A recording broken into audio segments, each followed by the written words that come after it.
For Yah righteousness, Jerusalem and the Holy Seed. Yah bless everybody. Peace. This is July the 6th, 2022. Hope everybody is in as great as health as possible. And peace to our national and international audience.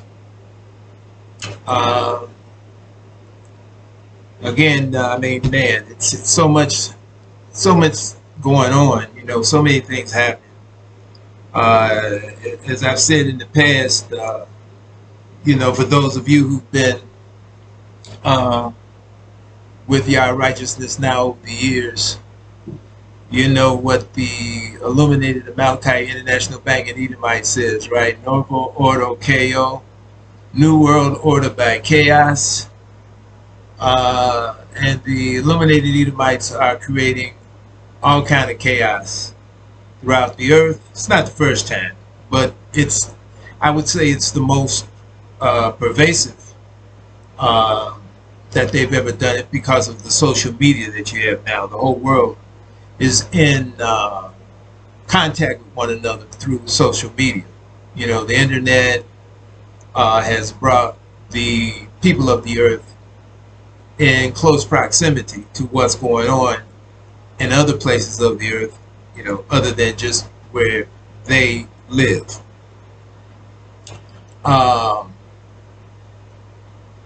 And because of that, you know, these Illuminated Amalekite International Bank and Edomites have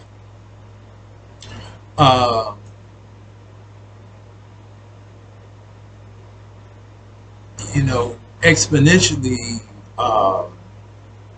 put forth the propaganda war on the masses of the people. I mean, it's a constant barrage of propaganda, lies, misperceptions, to always try to set the narrative in various, you know, places of the earth to keep the people of the earth divided. And again, you know, Daniel chapter 7, the fourth dominion of man is the divisive dominion, right? The dominion that's diverse from the previous three.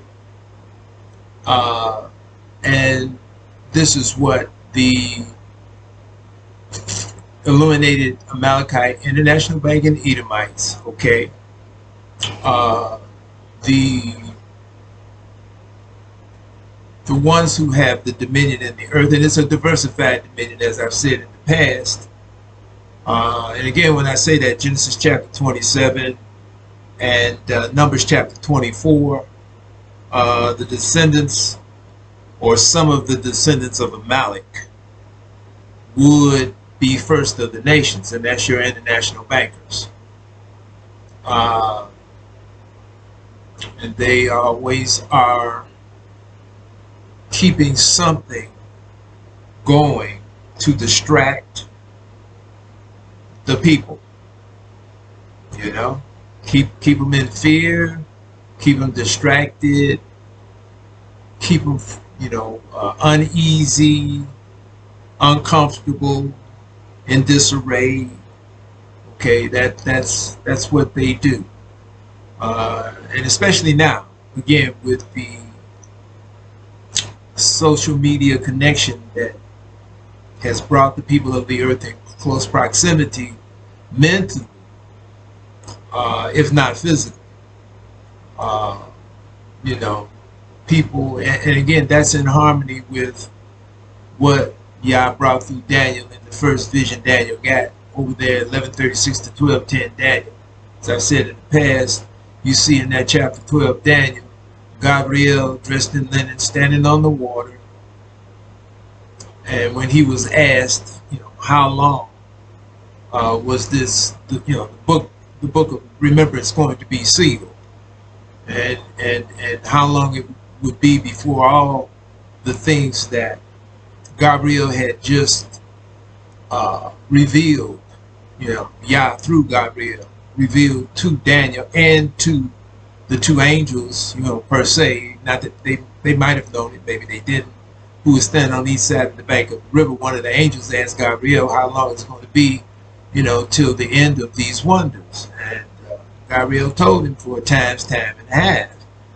But also that, the book would be sealed, per se.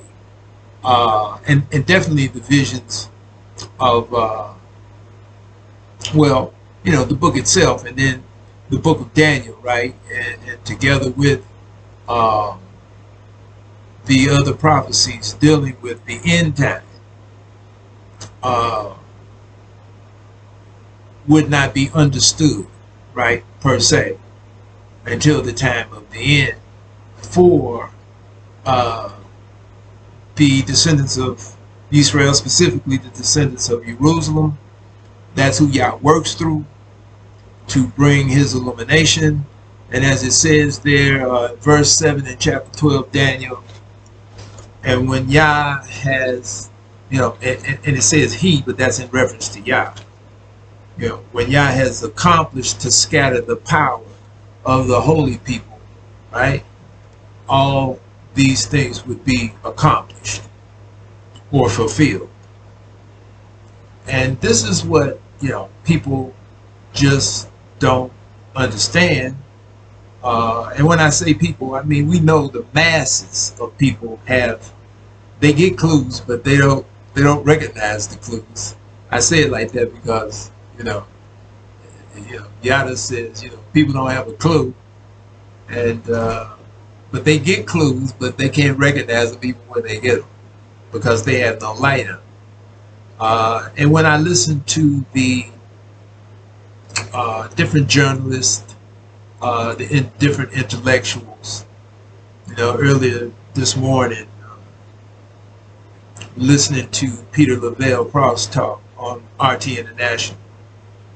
He had Caleb Maupin, who's here in Chicago right now, and a couple other people. One was in France, older gentleman, and they were talking about neoliberalism and how basically, the money powers, definitely of the West, like the Bezoses and the Walmarts. That's generally who they mention, right? But they basically don't mention the international bankers per se, right? Even though the Rothschilds, people like that. Even though I'm sure they know about them. You follow what I'm saying? The Warburgs, the Schiffs, the Oppenheimers, right? I'm sure they know about them to whatever extent. But, these people don't understand the word of Yah.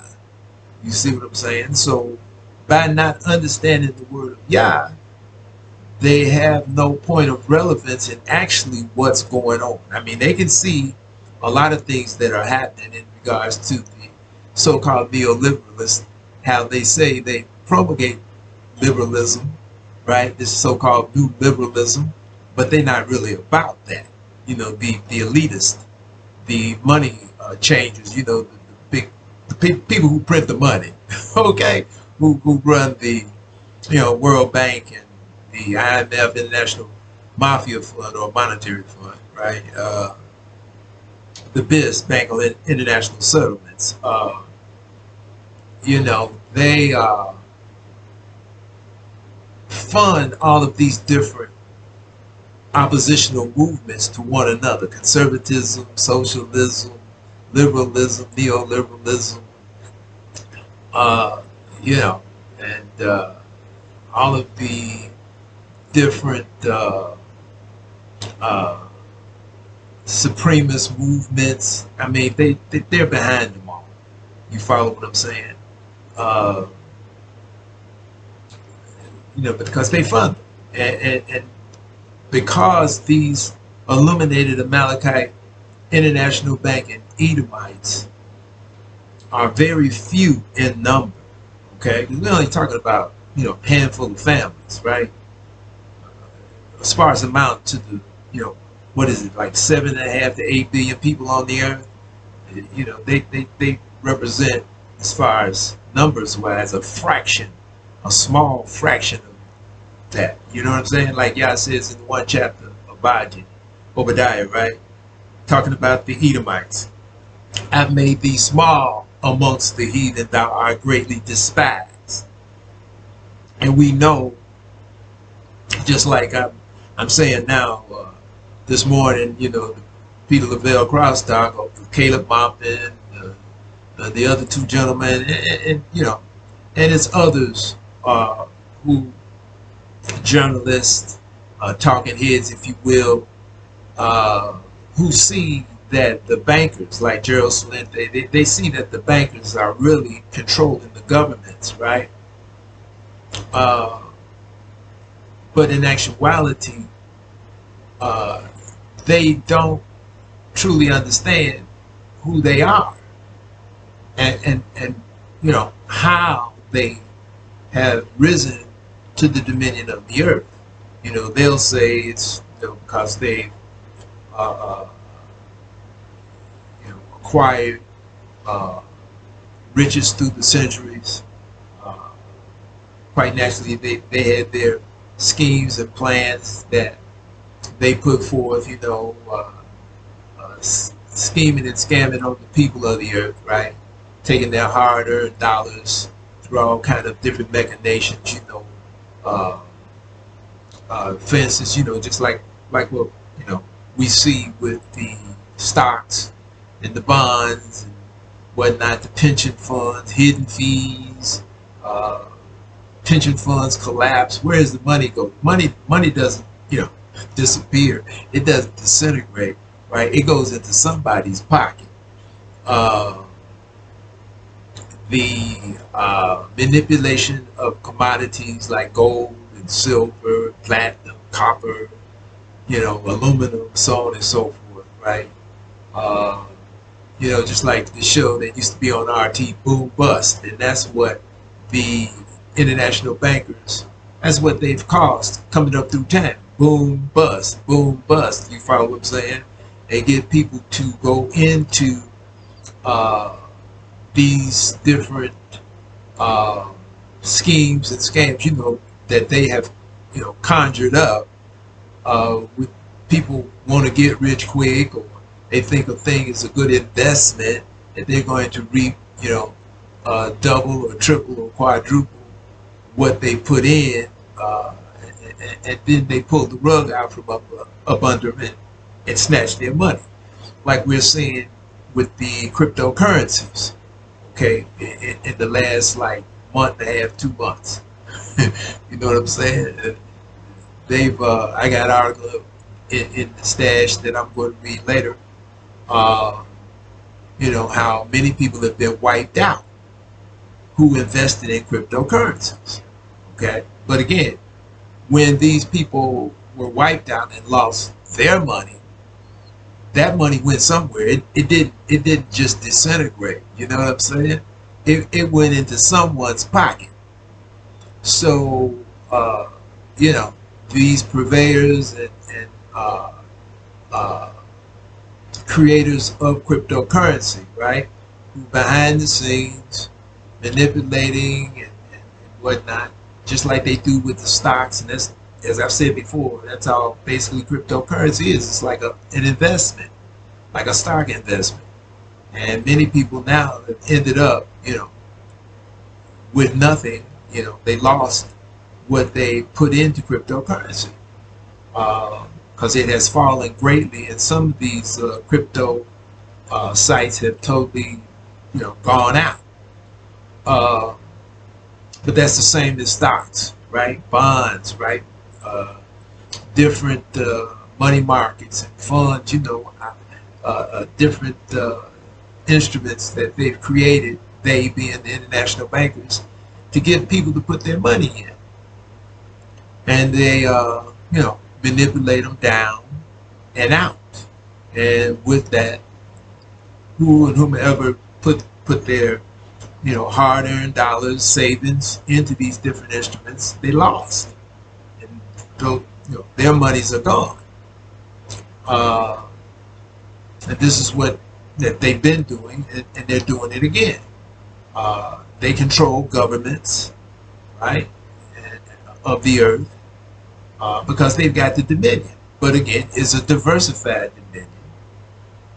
But these illuminated bankers, by them being just a small group, a very, very small group to the whole of the population on, people on the earth, they have to divide the people. They have to, again, always trying to set the narrative and get people to think what they want them to think.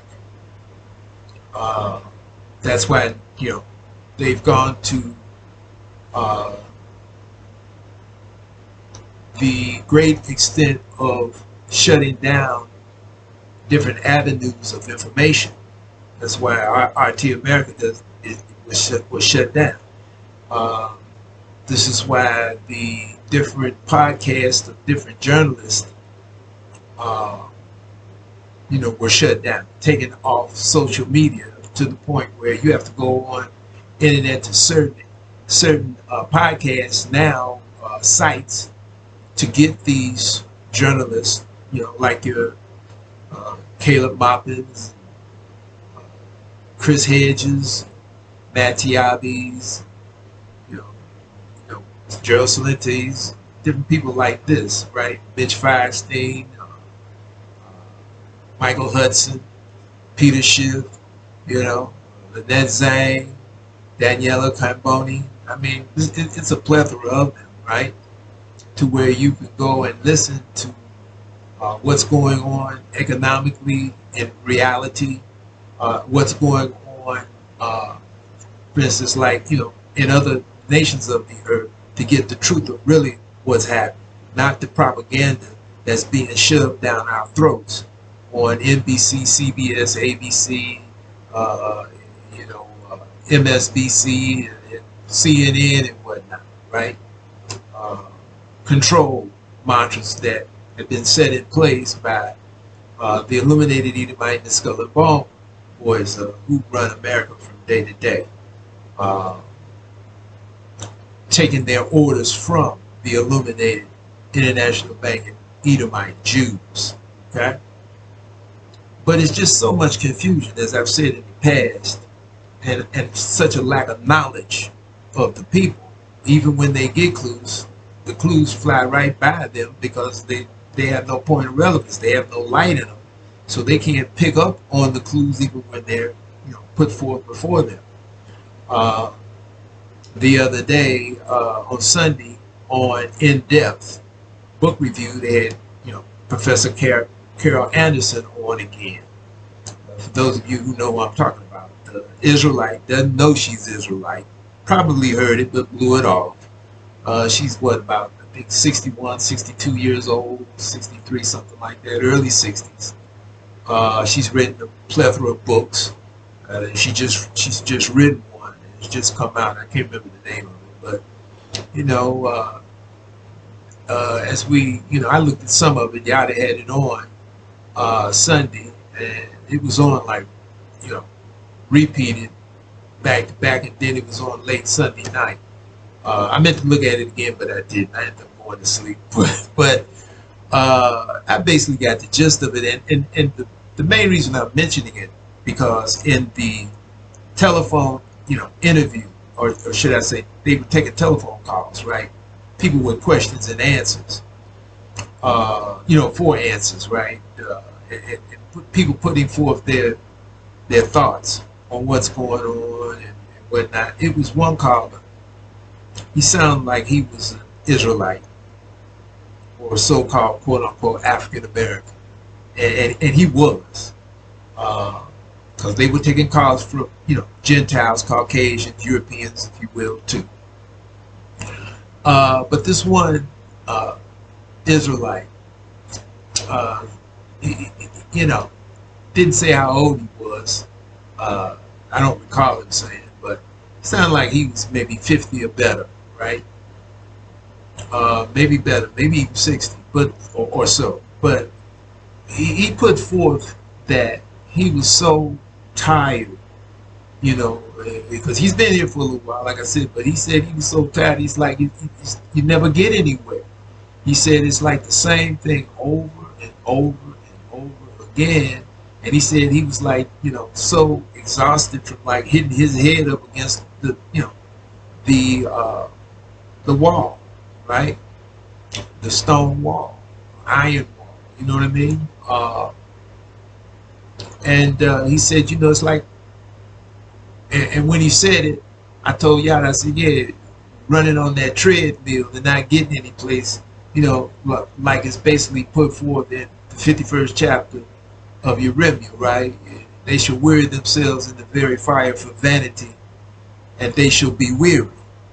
You know what I mean? Running on the treadmill, it doesn't make any difference how fast you go, how slow you go, you're still in the same spot. And that's basically what he was exemplifying, that he was tired of, you know, just running and doing these different things that, you know, we've been prompted to do through the years. Protests, right? Voting, all these different things, right? He said, and nothing changes. And when he said that, Professor Anderson, she said to him, you know, because she was like, you know, I was really waiting to see just what she was going to say. And all she could say was, yeah, but we can't stop fighting. We can't stop trying. Okay? And it reminded me of, I've mentioned him in the past, those of you who've been with YHWH through the years. It's been some years since I mentioned him, but this Dr. Terry, who used to do shows with Mark Sims. When I first started watching Mark back in the early 90s, I ran into Dr. Terry. He you know, when Mark started bringing Yah Righteousness on his show, Dr. Terry had transitioned about a couple of years earlier.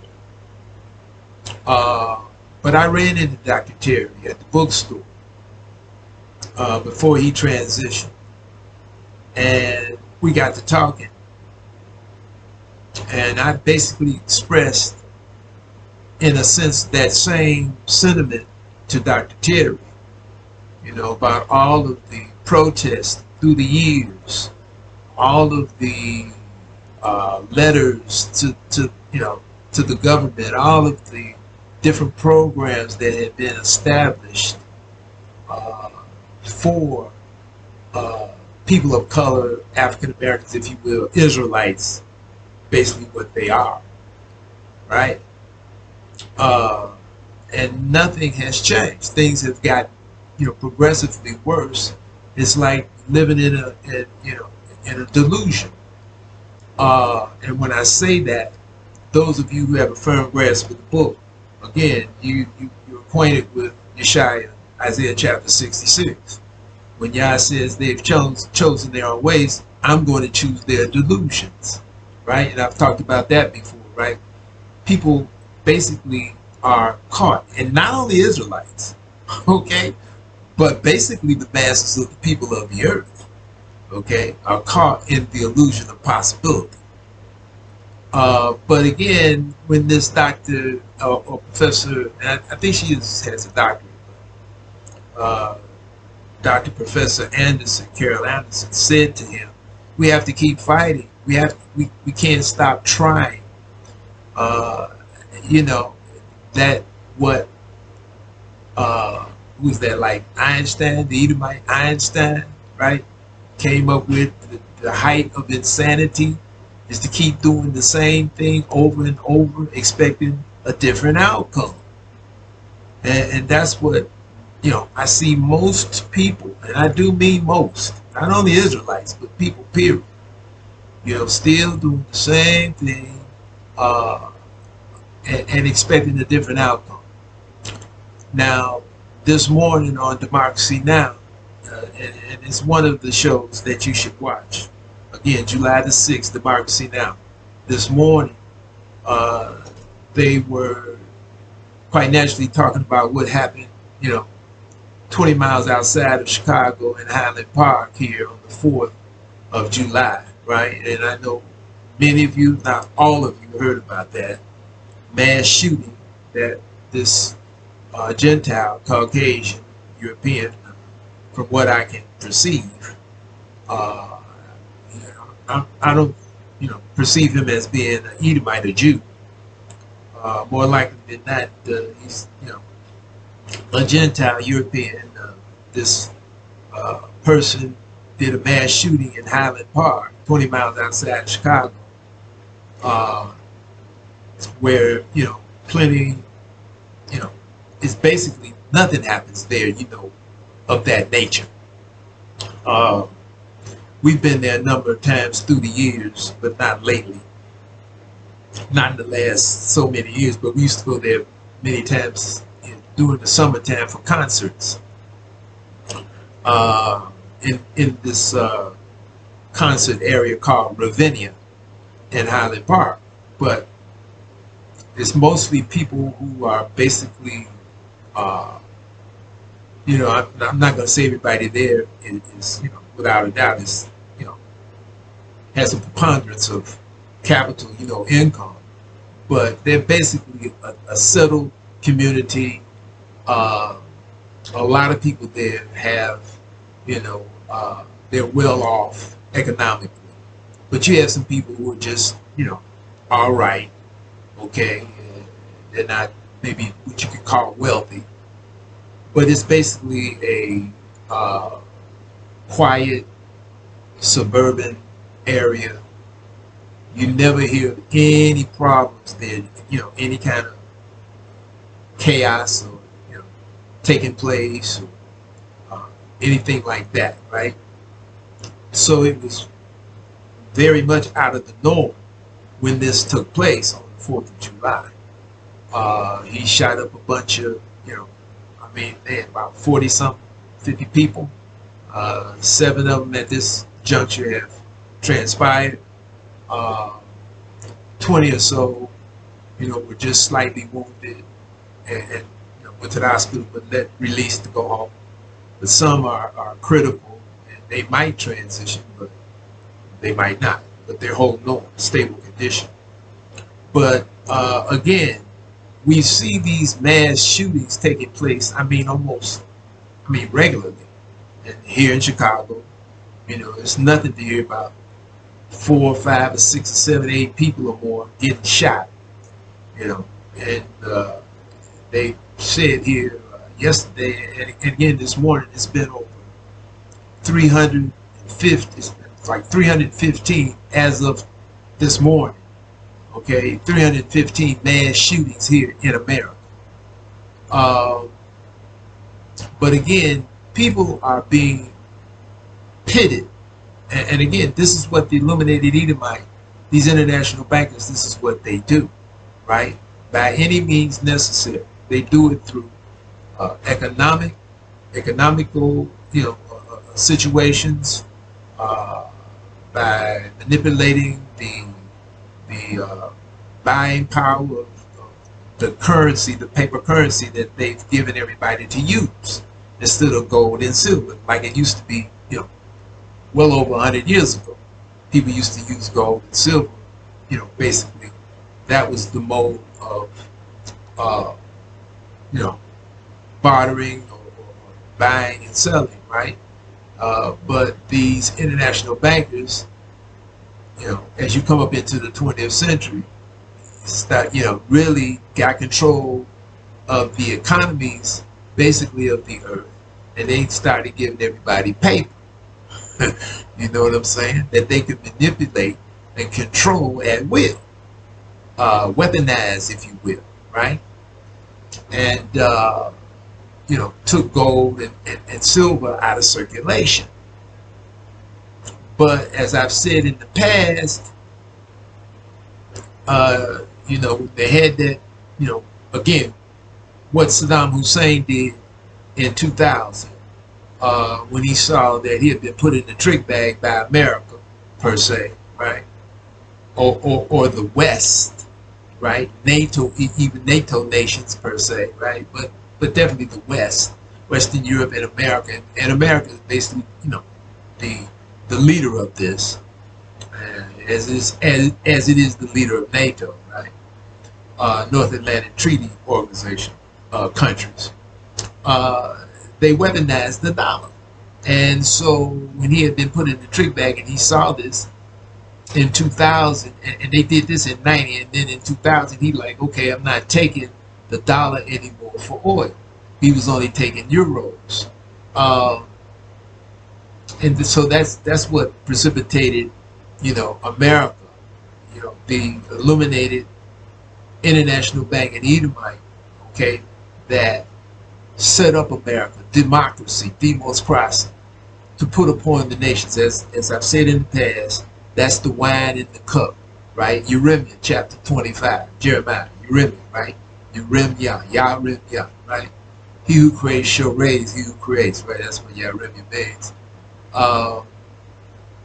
That's the wine in the cup, democracy, that they have put on the nations of the earth. And if you don't go for this democracy, then they brand you an adversary, right? And they've kept it like that too. They've done that purposely, created communism, socialism. They control that too. Okay, as I said in the past, that's it's one huge dialectic, thesis and antithesis to bring about the synthesis, the desired result. And that's what these illuminated Amalekite International Bank and Edomites, that's what they've done coming up through time. They fund oppositional movements to one another, right? And they, control them basically through the purse strings. And they will back all different kinds of movements adverse to one another to keep chaos going.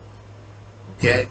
And they manipulate the purse strings to put people, again, bring people into impoverishment, to cause diversity, to cause anger and hatred, and then they will pit people against one another to cause wars, and that's how they've climbed to the dominion of the earth again. And Yah's allowed this, right? As he said in Genesis chapter 27, and basically this is what Isaac told, the original Esau, right? He would get the dominion one day, but he would live by his sword, right? And then as Yah says in Jeremiah chapter 25, right? Like the 15th verse to the 33rd verse, he would bring a sword on the inhabitants of the earth to drive them mad. And this is what you see. Again, you look at that Democracy Now! This morning, if you didn't see it, and they're talking about the racist groups, right? This National Socialist Club, NSC, and they call themselves 131 or something like that, right? That means something. I forget what it means, but the 131. But it's predicated on Nazism, okay, Nazi theology. And again, this is all what the illuminated Edomite created. Okay, they created the Nazism, the socialist, party that they put Adolf Hitler at the head of back in the early 30s in Germany, 1930. You know what I'm saying? We've talked about that in the past. They created all of that. They created communism. Marx, Karl Marx, what I mean? Communist Manifesto. Again, the illuminated Edomite overthrew the Romanov dynasty, which, as we've said in the past, Nathan Rothschild swore they would do back in 1815 when the Romanov dynasty, the Tsar at that time, torpedoed the League of Nations that the Illuminists wanted to bring into play back in 1815 when they, got rid of Napoleon the second time around. Okay, because as I said in the past, they brought him on the scene the first time. They see again, because as I've said in the past, poor people can't do anything. It's only the elitist, those who have, the wealth to actually bring things into, into play, right? Poor folks can't do anything. You see what I'm saying? Because they don't have the funds, right? And again, the poor of the earth were trapped and manipulated into idolatry, right? You follow what I'm saying? I mean, that's what's talked about in that first vision Daniel got, right? In the 11th chapter, verse 36, you know, throughout that 11th chapter, the rest of that 11th chapter, it talks about the creation of this idol, this strange idol that they would cause to rule over many, right? And that became Christianity and its idol, main idol, right? Because Christianity was created. There was no Christianity before 270 CE AD. Okay?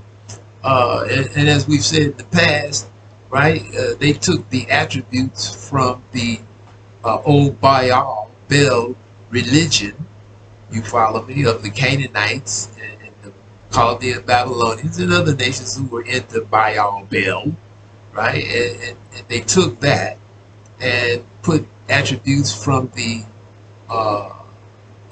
old Egyptian religion, right? You know, and the main thing was life after death. You know, you're going to be resurrected after you died. You know what I'm saying? Because they knew, again, that the descendants of Israel specifically were, you know, suckers, for lack of a better word. I want to make sure that it's plain. Suckers, fools for this, you know, being resurrected after you died stuff, right? That's, you know, they saw that. That's what really, you know, got us when, you know, the 70 souls went down into Egypt. You know, Israel went down into Egypt for those 430 years, of which the last 400 years of those 430 years, the affliction, right, which was prophesied in Genesis chapter 15 to Abraham by Yah, right? Yah told him, right? Your seed's going to go into a land that's not there. They're going to be afflicted for 400 years. After that, I will bring them out with much substance, and they shall return hither, which was Canaan, the land of Canaan. They shall return here again. Why? Because the iniquity of the Amorite is not yet fulfilled, right? And we can see that's what, you know, our forefathers, the children of Israel, when Yah brought them out of Egypt, and they did the 40 years in the wilderness when they rebelled against Yah when he first got them to the land of Canaan, right? Saying that they couldn't take the land because the people were too strong, you know. Again, except for Yahushua and Caleb and Yahushua, right? So Yah sentenced the children of Israel to 40 years in the wilderness until he got rid of that generation, you know, those generations from 20 years old and upward who were rebellious against him, who had no faith, as it so states in the 32nd chapter of Deuteronomy, when Yah says, you know, talking about the children of Israel back then, they children that had no faith. So, you know, the creation of these idolatrous modes of worship, these religions predicated on past old religions, and that's definitely this Christianity is predicated on. Like I said, the old Canaanite, the old Egyptian religion, they took pieces from that they knew Israel were suckers for. They came up with the Islam, you follow me, with, you know, their brother, our brother, Ishmael, right, the Ishmaelites, to trap, you know, many of the children of Israel into that. Okay, and that's why to this day you have plenty of the descendants of the 10 tribes and some of the descendants out of the other 3 tribes talking about they're Muslim. You know, they're into Islam. You know, which again, there was no Islam before 622 CE AD. Right? Islam came on the scene, you know, 300 some years after the creation of Christianity, right? Christianity created in 270 CE AD, that's when we see it comes on the scene, and then 622 CE AD, here comes Islam. Religions, creations of man, right? As I've said in the past, the first show we did with Mark, and again, that was, I think I said on what y'all played last week, I think it was the December 2019, I said, you know, this folks said, you know, this first show we did with Mark in 2016, but it was 2006. Okay, that's the first show we did with Mark in 2006, July the 16th. And I said in that show, right, that all religions are wrong. All religions are wrong because they're created by men or man. See? But again, you know, Yah's way, the sure foundation, the tried cornerstone, Yeshua chapter 28, that's Yah's way. That's his laws, statutes, ordinances, judgments, commandments, and precepts. Been here from the beginning. Okay, because when you go to Genesis chapter 1, right, Yah gave them the law then. Those people had the law. And that's what we see in Genesis 6:12, that they corrupted Yah's way. Right? Adam had the law, right, when Yah created him. People had gotten away from the law, so Yah brought forth Adam, right, to dispense the law, to magnify the law. Adam made an egregious mistake insofar as,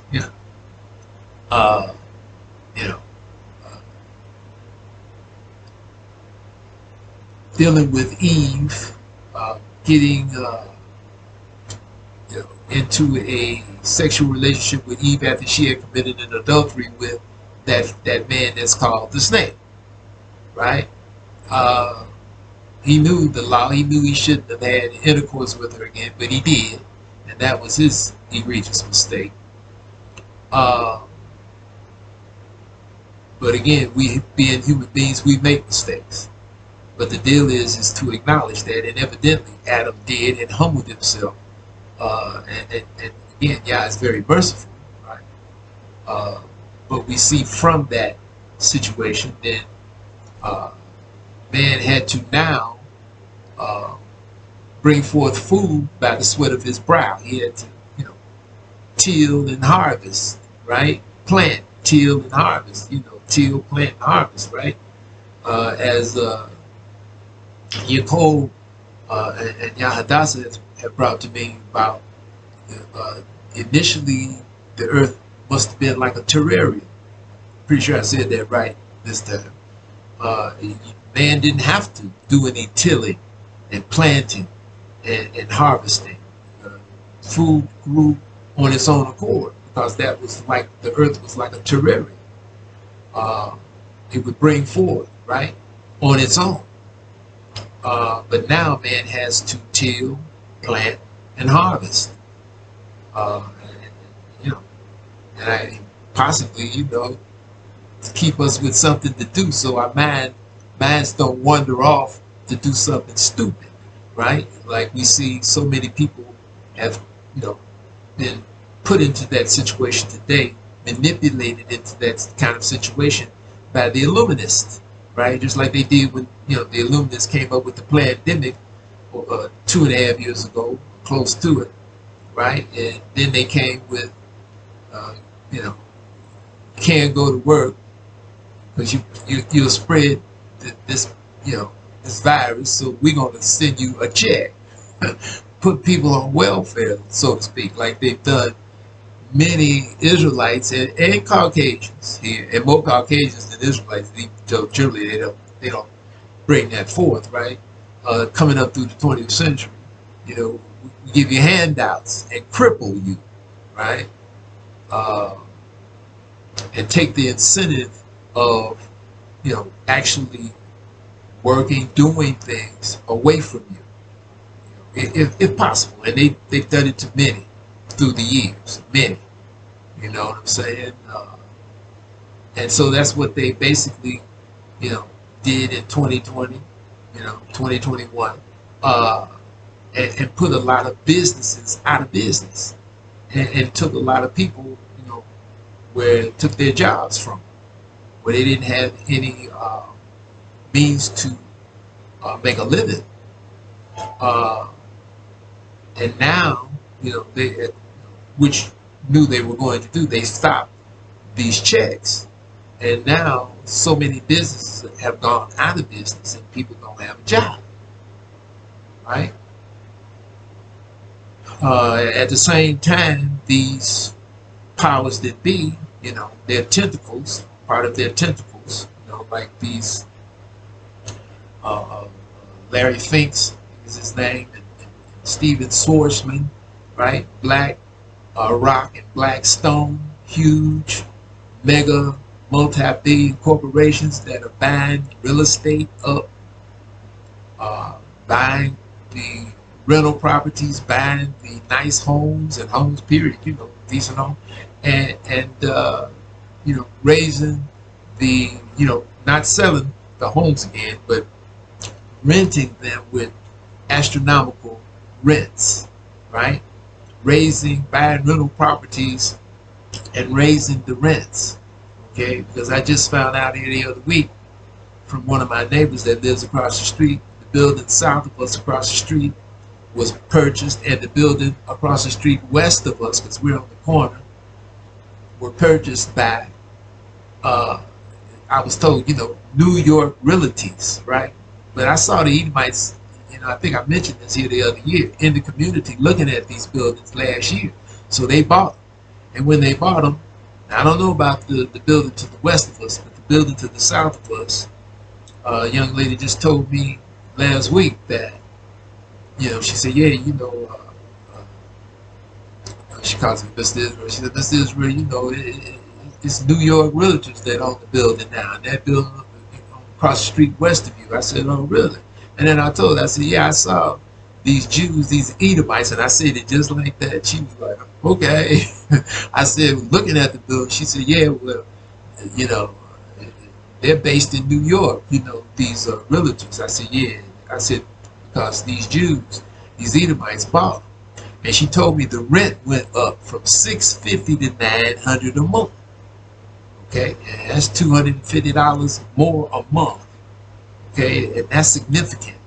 Because she told me there's 24 units in the building that's across the street south of us. And she told me it's only her and like 3 others in that building that's paying rent. She said everybody else not paying rent. I said, come on. I said, really? She said, yeah. That's what she told me. She said it's only like me and 3 others paying rent up in there. See, so again, they're not going to allow that to go on forever, right? Before they start, evicting people. And this is not going, this is going on across the country, because I've talked about in previous sessions, read articles about these rents going up exponentially, right? But also, because we, heard it on Lynette Zhang, and Yada played it again here the other week. It's about 2.5 months old. Lynette Zhang on IT and Metals, she had this Caucasian lady on, and she was talking about properties and whatnot, and how these conglomerates were buying all the rental properties and the nice homes. Okay, she said they buying these homes up. You go to buy a home, say the home costs $400,000. You offer $400,000. They gonna offer $410,000 or $20,000. You know what I'm saying? They gonna keep you from getting it. They gonna offer just what they need to offer more and buy the place, and then they're gonna put it up to be rented, not to be sold, where they can control all of the capital. You see what I'm saying? And what people are paying. You see, and this is what's going on. And at the same time, the illuminated Edomite is, like I said, they're buying up the, causing businesses to go out of business. They own many of the businesses. They're, basically monopolizing all of the means for income, because they're putting the little person out of business. You follow what I'm saying? And the pandemic did that greatly, because you got many small business owners, they just went out of business. Some tried to come back, you know, when the ban was lifted, right? And they said they could open back up. Some tried to come back, but, you know, as I've said before, when, you know, you close down and you've been stopped from selling your products or whatever, then whoever was patronizing you, they're going to go someplace else. They're going to make other arrangements. And even if you open back up, you're never going to get back everybody that you had before. It just doesn't work like that, because people have moved on. See, they filled that void up somewhere else. And this is what has happened to the farmers here, right? The government, which is controlled by the Illuminists, right, have, you know, basically put the farmers out of business. They control, manipulate the prices of farm products. They put bans on certain things the farmers couldn't grow.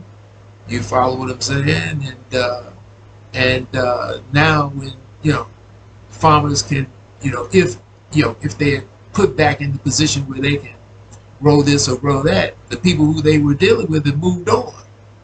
You see what I'm saying? They've gone someplace else, and they're not going to ever get back all those people who were dealing with it before. And, you know, this is, again, the sword that Yah has brought on the inhabitants of the earth to drive them mad. And you've got plenty of people who are mad, angry, and mad crazy. And this person who did all this shooting in Highland Park, where they talk about him, he was mad crazy. You know, he just flipped out. And you get plenty of people who are doing that, not only here in America, but across the earth, because they're so upset. And again, novo ordo chaos, new world order by chaos. Okay, as I've said in the past, the Illuminists, you know, they deal with the people of the earth like you a mouse in the maze, and they put different stimuli on the people, like the mouse in the maze, right? The gong, the bell, the buzzer, the cymbals, right? The horn. And they've got people basically stimulated that when they hear certain sounds, you know, whether it's the buzzer, the gong, the cymbals, the drum, you know what I'm saying, or the, you know what I mean, the horn, when you hear a certain a sound, you do a certain thing, you react a certain way, right? But when they want to shut everybody down, they set everything off at the same time, and like the mouse in the maze doesn't know what to do, so they just become what's the term, catatonic. They just fold up, right? And or they go crazy. You know what I'm saying? And this is why you're getting the mass shootings. People are angry. They've been manipulated and programmed to attack certain people that they perceive as their enemy. Okay? And again, you know, the Illuminists definitely want to get rid of Israel. As I said in the past, I said to some people the other day, it's similar to now during the time of Hadassah Mordecai in the book of Hadassah, so-called quote-unquote Esther. You know, the Amalekite Edomite wanted to wipe us out then and set the, you know, the machinations in motion to do that, right? By setting up the, you know, getting the petition together and got Xerxes Ahasuerus to sign it, right? To wipe out Israel as a nation. But again, Yah circumvented that. And as I've said in the past, for those of you who really privy to the book of Hadassah Esther, you know that Yah had already started to circumvent that, to counteract this before it even, you know, came into being, before the petition even came into being. More likely than not, possibly before the thought even came into the Amalekite Edomites' mind, because everything is before Yah. You know, there's nothing that he does not know, because all the future is before him. Okay, This is why he, in the 42nd chapter of Yeshaya, what does Yah say through Yeshaya in that 42nd chapter of Yeshaya? He says, before it springs forth, I'm going to tell you of it. Right? And he's specifically talking about those of us, descendants out of Jerusalem, who would search him out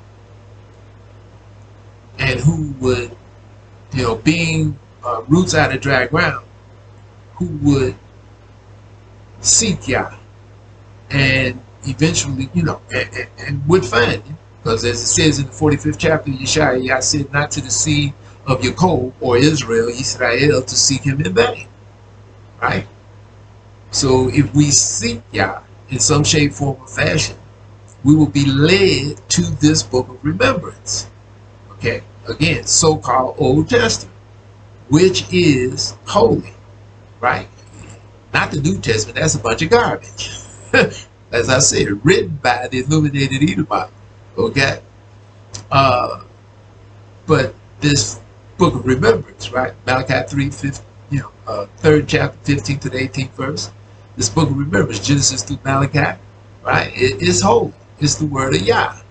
Now, it's been attacked, right? Again, like it says in Micah 7:5, right? We don't put any confidence in it because it's been attacked, right? We put our confidence and our trust in Yah, he who creates, period, right? But nevertheless, he's left this guide. You follow what I'm saying? And even though it's been attacked, again, as Yah puts forth different ways, different books in this book of remembrance, that the Jerusalem movement, the stone cut out without hands, Daniel chapter 2, the seed of David, and again, those who would start to come into that stone, once that stone hit the image of the four dominions of man in the feet, toes, part iron, part clay, right? Descendants out of Jerusalem. Those of us who have circumcised the foreskin of our heart to Yah forever. Those of us who acknowledge Yah in all things, that he can direct our path. We keep Yah before us at all times. Like Moshe said to our forefathers in Deuteronomy, we keep these laws, statutes, orders, judgments, commands, and precepts before our eyes like frontlets. And we apply Yah's laws, statutes, orders, judgments, commands, and precepts to ourselves, to everyone, and to everything. And in so doing, Yah directs our path. Okay, the things that we do, we can do, we shouldn't do, the things that we can say, the things that we don't say. As Solomon, the wisest man ever would be, said, put perverse lips far from thee. Right? And in doing so, now you stay connected to Yah, our righteousness, the King, the power source, the fountain of living waters, the spirit creator of all things. Right? And he constantly feeds us, leads us, right? The things that we should know, the things that we should say, the things that we should do. Because he's refining us, you see. And when I say this again, I've said all of this possibly in other ways before. But again, these illuminists, these illuminated Amalekite international banking Edomites, all right? Lucifer, son of the morning, holders of the light, Yeshaya 4:10. That's all that means. They're adversarial to Yah, but they have the light, right? But they're not about the light. They're adversarial, satanic, right? The Leviathan, the great snake, Yeshaya 27th chapter. Now, their whole thing, as it was put forth in the 83rd Psalm, was to keep Israel, the descendants of Israel, cut off from Yah. And in so doing, they understood, this is how they looked at it. They would keep Yah cut off from the earth because they understood that Yah works through Israel. Okay. And as prophetically it so states, Yah, when he would start to work again through Israel, it would definitely be the descendants of YHWH, right? The city called by Yah's name, the descendants of YHWH, right? And it starts with the stone cut out without hands, that seed of David.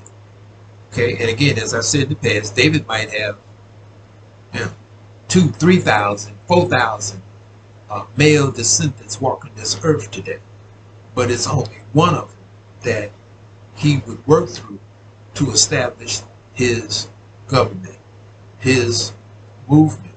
But once that stone, that person cut out without hands, because basically we're roots out of dry ground. We weren't raised in the law of Yah. None of us, basically, right?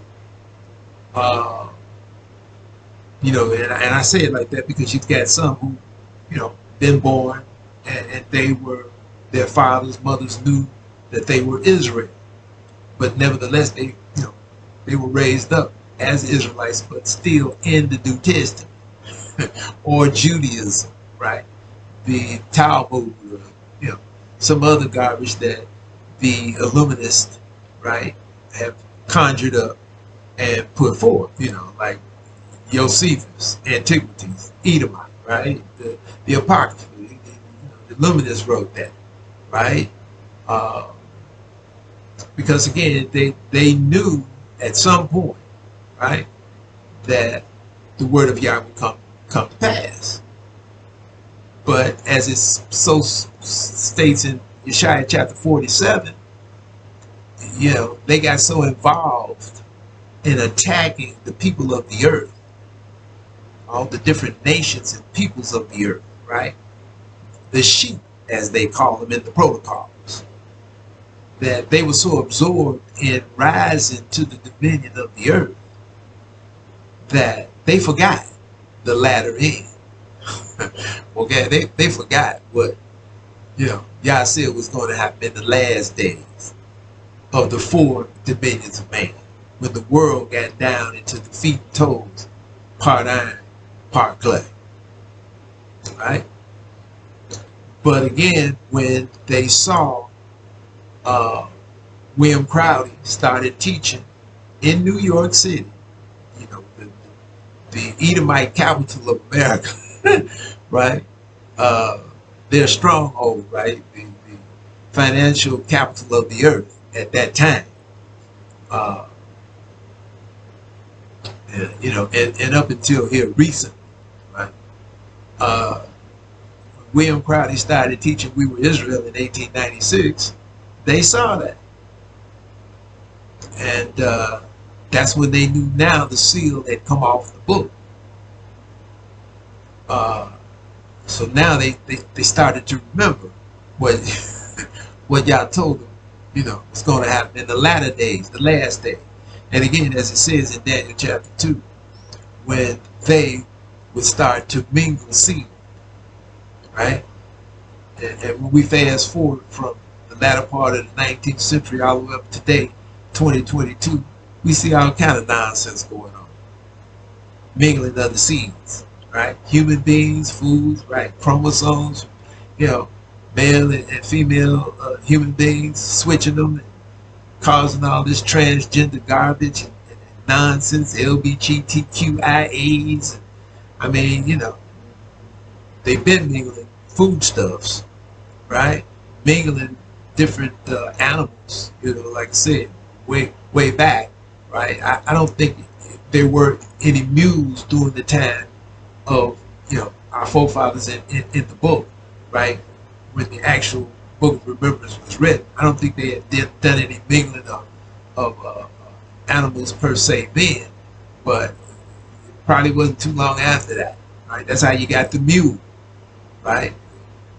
From male donkey to the female horse, right? That's how you got the chicken and the turkey. You follow what I'm saying? As we come up into the, so many years ago, maybe 40 years ago now, or a little less, they come up with the plui, right? You know what I'm saying? The plum and I forget what the other is, escapes me. They made with the plum and another fruit came in with the plui, right? I mean, just mingling. So we're definitely, as of the latter part of the 19th century, in the time when they're mingling seed. And that's when the seal came off the book in 1896 again. And so when the Illuminists saw that, they're like, uh-oh, you follow what I'm saying? We got to do our best to keep them cut off, to misdirect them. Talking about the descendants of Israel, right? And again, they had it in their mind at some point, we got to get rid of them. And that's why, again, Bertrand Russell in 1900, right? About 3 to 4 years after they saw us starting to awaken, that we were Yisrael, making, seeing our seed, right? Yeshaya chapter 53. Bertrand Russell, an Illuminist, 28 years old, he said, we got to get ready to get rid of these useless eaters. And as I've said in the past, we're at the top of that list, right? And we see it coming up through the 20th century. We definitely see it now in the 21st century. Like I said, you look at that democracy now, yesterday morning, okay, the 5th of July, right? And you'll see they're talking about the young brother in Akron, Ohio, I think it is, Jade Walker, I think his name is. They shot him 60 times. Now they found a gun in the back seat of his vehicle. They said that they saw a flash of gunfire coming from his car. I don't know if I've heard his family's lawyer say he's supposedly going 60 miles an hour, opened the car door and shot at the police, which doesn't make any sense. But when I just saw it on the news, they showed like a flash coming from the window of the car as it was moving. They said it was gunfire. So, when he jumped out the car and started to run, it's like 8, Ohio police officers, Akron, Ohio police officers, and it might even been a mixture of highway patrolmen shot him like about 60 times. Okay. But again, as I've said in the past, these Israelites, I don't know why they run from the police and give them the opportunity to kill them, because that's basically what they're going to do. But again, none of these talking heads, none of these journalists, none of these lawyers, none of these Israelites, so-called people of color, black people, understand is that, we, children of Israel, are under a curse. The so-called people of color, black people, right? We're under a curse. And they keep looking for equity. They keep, alluding to equity. You look at that Democracy Now! Show yesterday, and they had this ex-congressman Israelite sister on the show, Nina Turner, and that's what she was alluding to. There is no equity. We get shot down, right?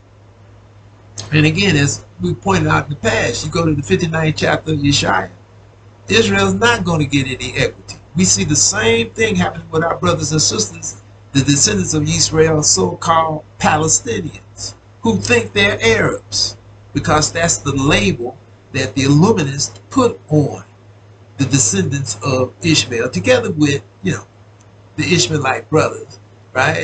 Yes, they're in collusion with the Edomite Illuminists, right? We see that in the book, right? Again, the 83rd Psalm, they were with them, as other nations okay, Shemitic nations were with the Edomites, right? You follow what I'm saying? And Canaanite, Hamitic nations, Canaanite nations were with the Edomites to keep us cut off. Okay? Because again, they understood as long as they could keep the descendants of Israel cut off from Yah, right? That's the 83rd Psalm. Let's deal craftily with them. Then they looked at it, Yah would be cut off because he only works through Israel. As I said on that radio interview here a couple years ago, a brother from Florida called, not Florida, but I think Oklahoma, called here the other week. We were talking.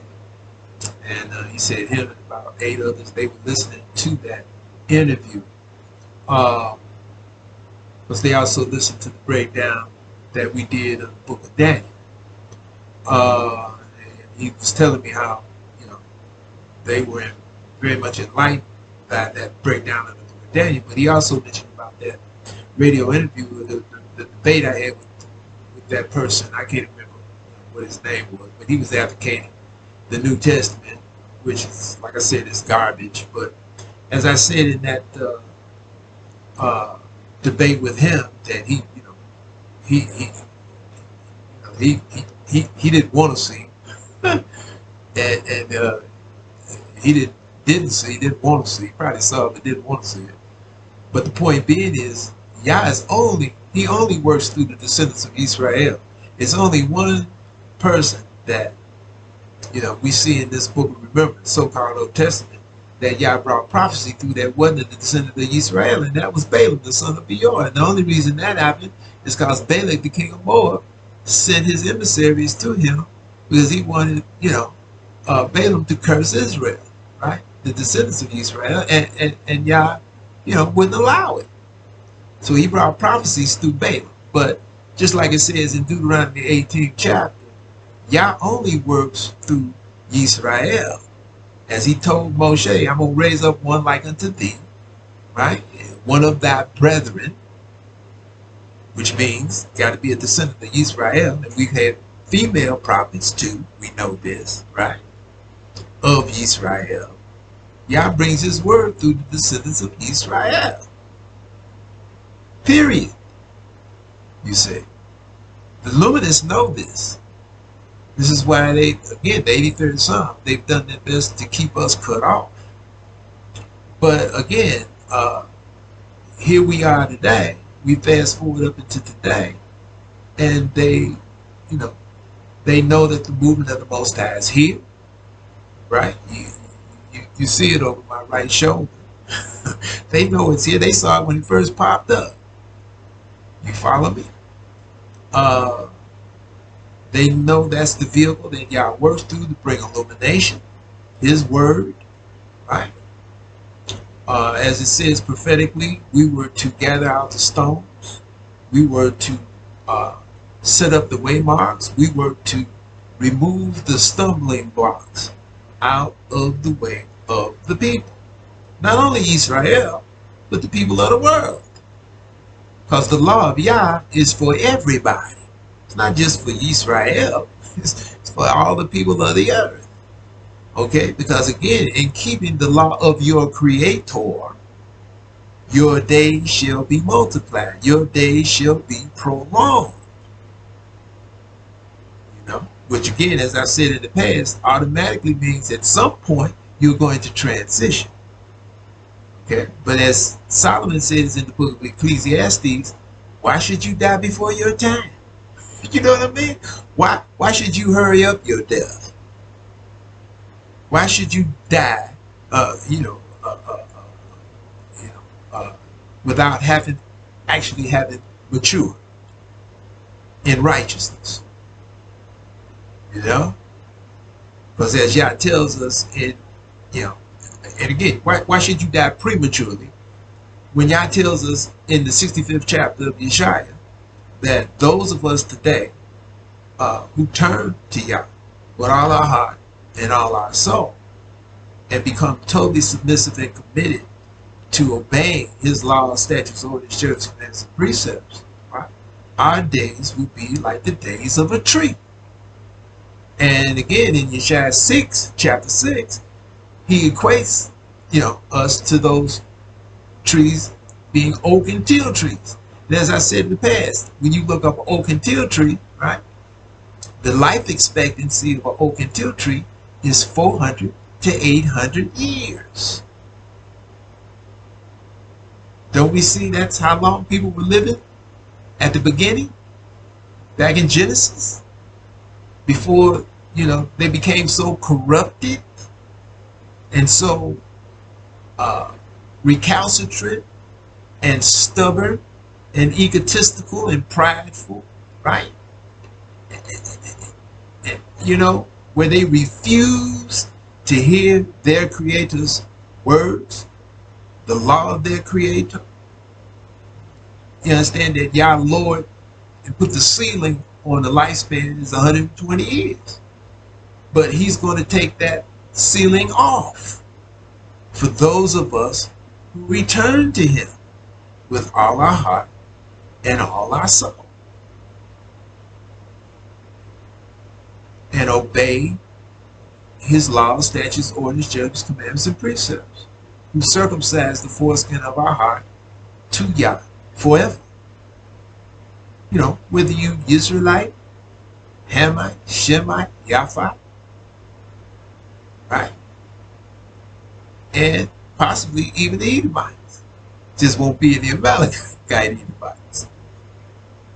See, because again, Yah is, they have it in their heart to fight against Yah forever, the Amalekite line of Esau. And that's Exodus chapter 17, is it not?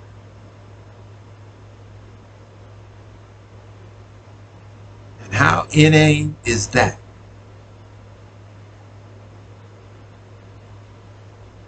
So when I hear, Professor Dr. Carol Anderson, when I hear, different Israelites who don't know they're Israelites talk about, like this, Nina Turner, ex-congresswoman, and it's a plethora, talk about, inequities. When I listen to this Palestinian brother, Abdel Bari Atwan, Abdel Ari Batwan. We heard him here the other week. He's a journalist, Palestinian, so-called Palestinian. He's an Israelite, don't know it, right? Journalist.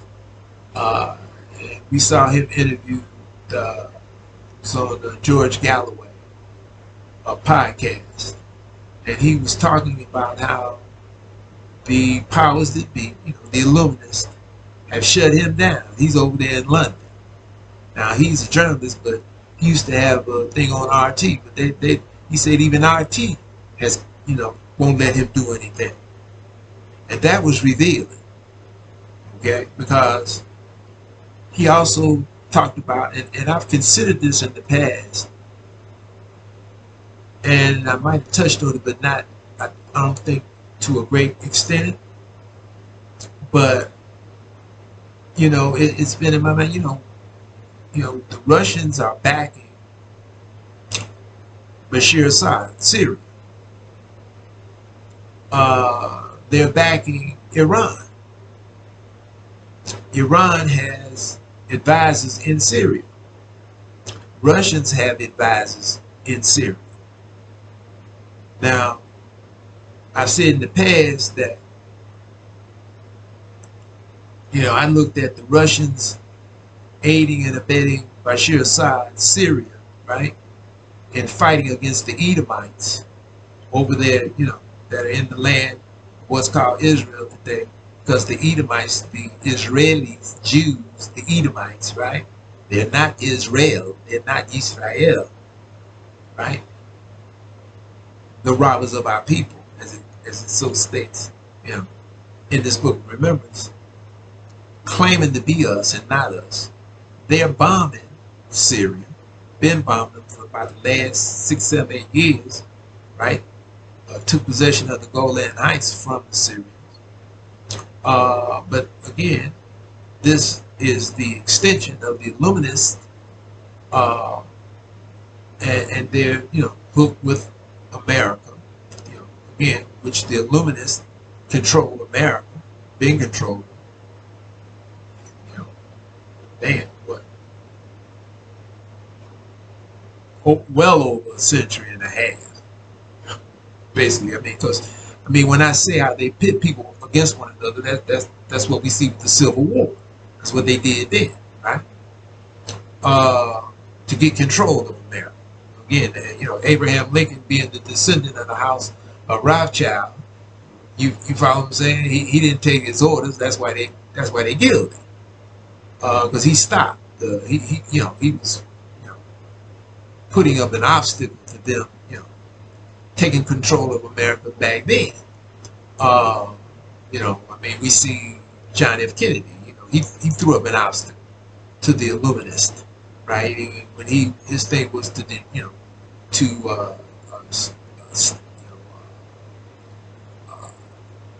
revoke the Federal Reserve Charter, and so they killed him. Prime time for everybody to see it, right? This is what happens to you when you rise up against us, right?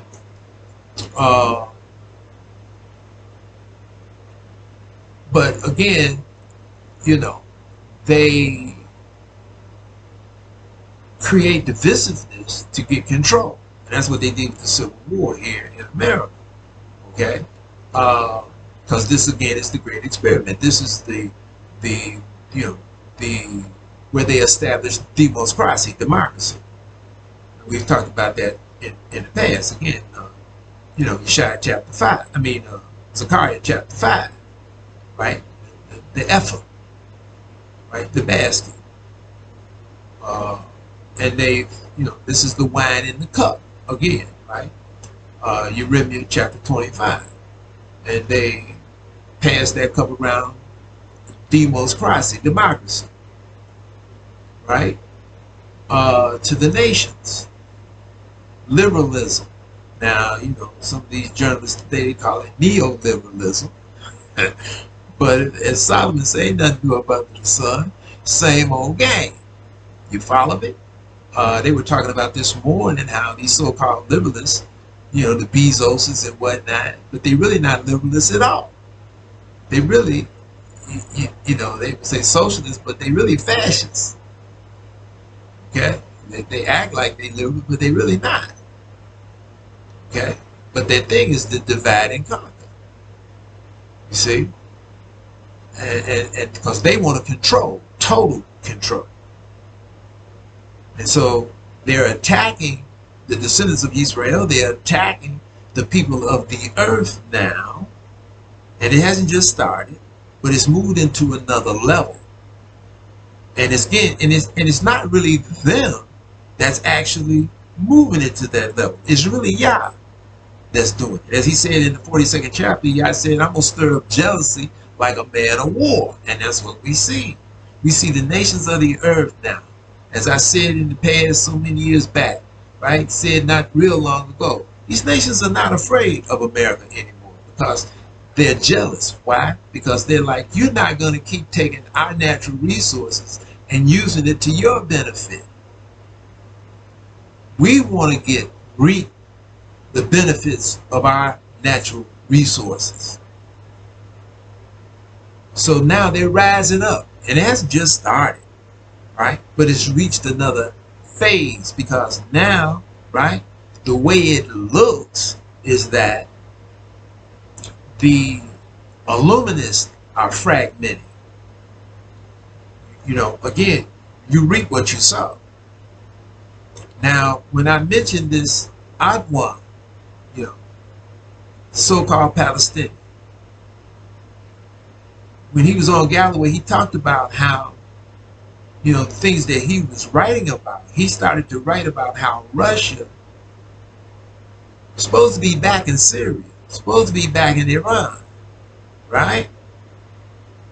But the Edomites over in the land of Israel have been bombing Syria, like I said, last about 7 years, 8 years, something like that. You know, they've been bombing.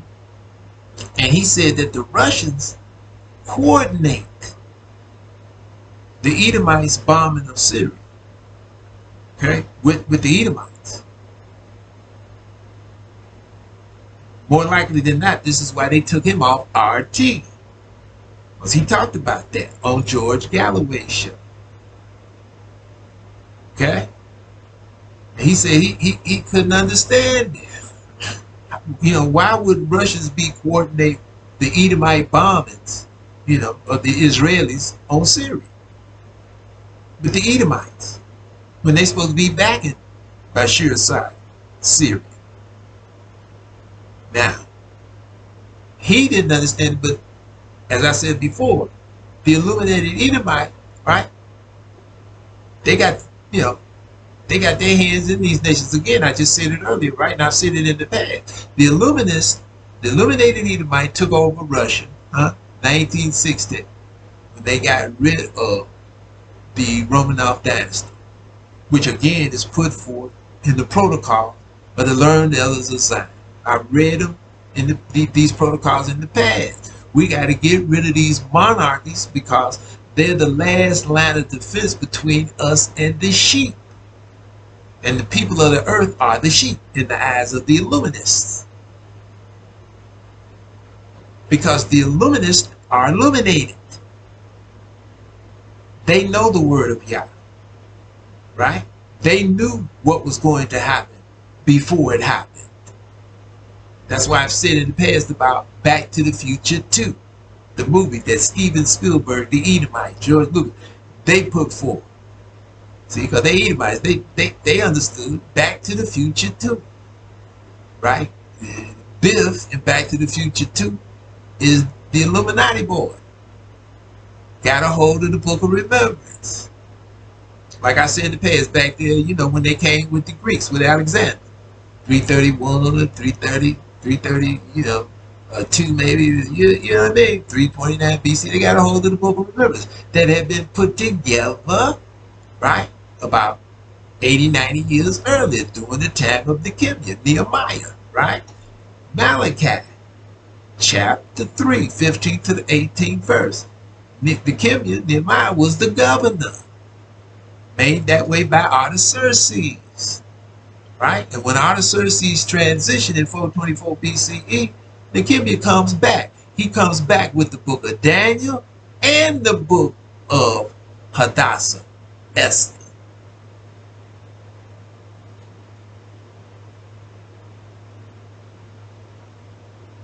And when they put that book of Daniel with the rest of the prophetic books, they really got, you know, they didn't get illuminated. I mean, you know, well, our forefathers, Nehemiah and them can see it. That's again why you got what it says in Malachi chapter 3. Our forefathers who were still in the land at that time, right? 423, 422 BCE, right? When they put that book of Daniel with the rest of them books, and then they like, man, we walk mournfully before Yah in naught. Because we just in the second dominion of man. It's 2 more dominions of man left. Greek dominion and this 4th dominion, this diversified dominion. So we gonna die under the dominion of other people. Our children gonna die. You understand? And at some point, you understand, the knowledge of who we are gonna be totally wiped out of our minds. Because the seal is on the book. Right? The first vision Daniel got, 11:36 to 12:10, like I said, the Illuminists put it at the end. As you come up through time, the book has been attacked. The guides have been attacked. But they could not wipe out the word of Yah. It's just been put in puzzle form. And they've put some impediments, some obstacles in it. That's why Yah has said to us, the Jerusalem movement, right? This Yah righteousness, those of us, we're supposed to do what? Break our clods. Remove the stumbling blocks. Yeshaya chapter 57. Gather out the stones out of the way of the people. Set up the waymarks that have been taken down, that have been turned around. Set them up in the right direction. Because we can't turn anybody, right? Everybody has to turn themselves, Ezekiel 18 chapter. But we can direct them, Malachi chapter 4, right? Can't turn nobody, but you can direct them, right? When they hear that voice behind them say, this is the right way, walk ye in it. That over there in Yeshaya.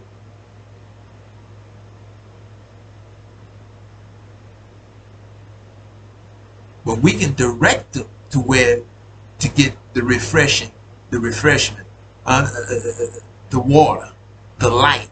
But we can't make them drink. We can't make them understand. That's between them and Yah. And again, Jeremiah 17 chapter. The heart is deceitful above all things. Who can know it? Yah tries the heart. The reins of the heart of everyone. I don't care what your nationality is. As I said before, it doesn't have anything to do with pigmentation. That's another ruse that the Illuminists put out to divide and conquer people. That's why now, again, as we've seen in the past, we're seeing, a rising up of these races, right? These supremacists, as they were called this morning on the Democracy Now! Show. These children of the Ku Klux Klan. Okay? Because as I've said in the past, when things are going bad for people, generally, people who are in the dark, they always want to blame somebody else for their problem.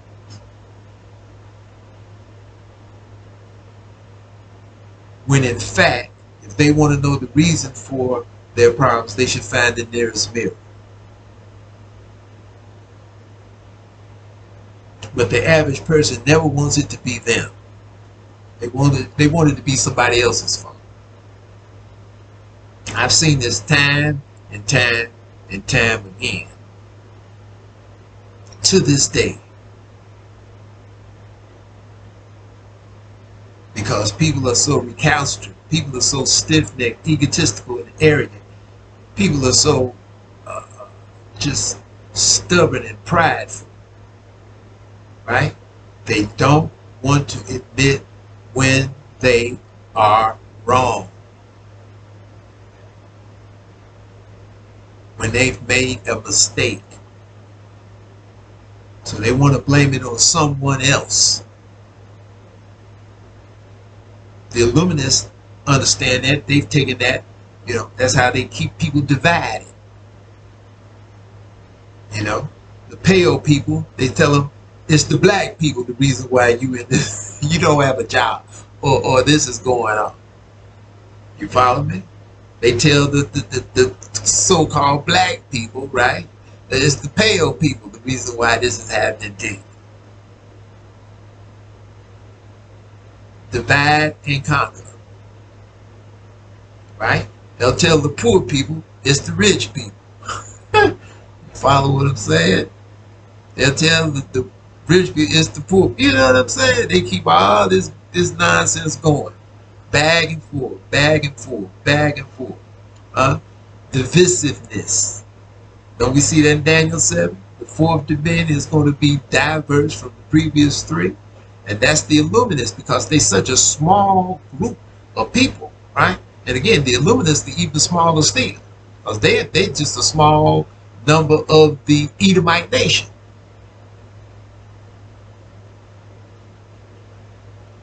So they definitely have to employ this device of divisiveness to keep the people divided, to keep the people so divided it keeps them weak, so that they can be manipulated constantly. And the Illuminists is always trying to set the narrative. That's their whole thing, set the narrative. Tell people what to think, not how to think, what to think.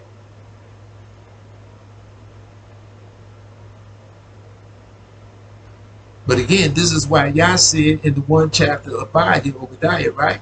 he was going to take all the wisdom and understanding out of the mouth of Esau, all of them, from the least to the greatest. And we know wisdom is the principal thing, right? But again, see, because again, the Illuminists fear Yah. That's what our question. That's why they came up with, you understand, Hasidism that evolved into Judaism. That's why they came up with Christianity. That's why they came up with Islam. That's why they came up with Scientology and a plethora of other garbage. You follow what I'm saying? To keep the people distracted, to keep the people weak, to keep the people away from Yah. That's why they, do their best, to promulgate racism, inequity, oppression, right? By any means necessary. Because they fear Yah. And they definitely employ these things upon the descendants of Yisrael. Right? So-called black people here in many places. But again, all people who dark complected are not Israelites. Right? Against the so-called Arabs, Palestinians. Right? Because you got many descendants of Ishmael, they'll go along with the term Arab, possibly, right? But they're not Palestinians. Again, Palestinians, they're Israelites.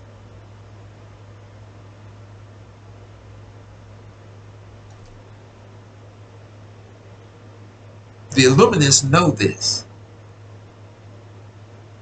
The same things that happen with the so-called Palestinians in the land of Israel or wherever they are, right? Same thing happens with the Israelite so-called blacks here in America or wherever we are. The Haitians, Dominicans, right? So on and so forth. The Cubans and these islands. But you got a lot of Edomites mixed in certain places. Like in Cuba, you got a lot of Edomites that, are over there. You understand what I mean? People of color, but they Edomites. So now, what's the deciding factor? Because you really can't tell. A lot of people don't even know their own nationality, right? So what's the deciding factor now about, who's upright, who's just, who's righteous? Who has sought Yah out and submitted and turned to their creator? Because Yah is the creator of us all, period. There is no other creator. So now that's the deciding factor. Who's going to turn to their creator, Yah of hosts, submit and obey with all their heart and all their soul? That's the deciding factor now. Because it's left to Yah to decide, or should I say, to tell us, to reveal to us, right, what nationality that everybody truly is. Who's confused about it? You got some people who know they German, or know they French, whatever, but it's basically, definitely people of color. A lot of people of color is confused about what nationality they are, right? And definitely descendants of Israel. Okay? Because, it's a brother that called, he come telling me he out of Issachar, and I don't see that at all, okay? But I don't even say nothing to him. You know what I mean? What good would it do? If you want to think that, fine, but I don't see that at all. To me, he's either out of one of three tribes. He's either out of Yehudah, Benjamin, or Levi. But he tells me out of Issachar. You know what I mean? I'm like, okay, all right. Okay, because Yah knows, and I'm gonna wait on him.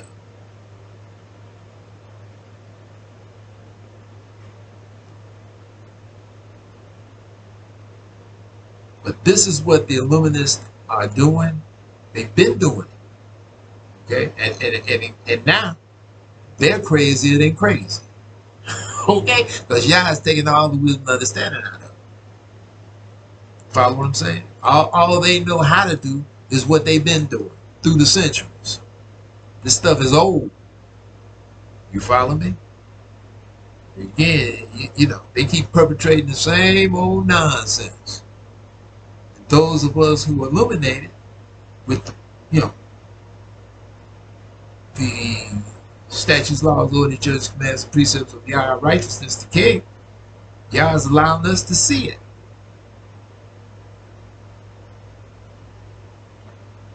Okay, because again, the Illuminists controlling Russia.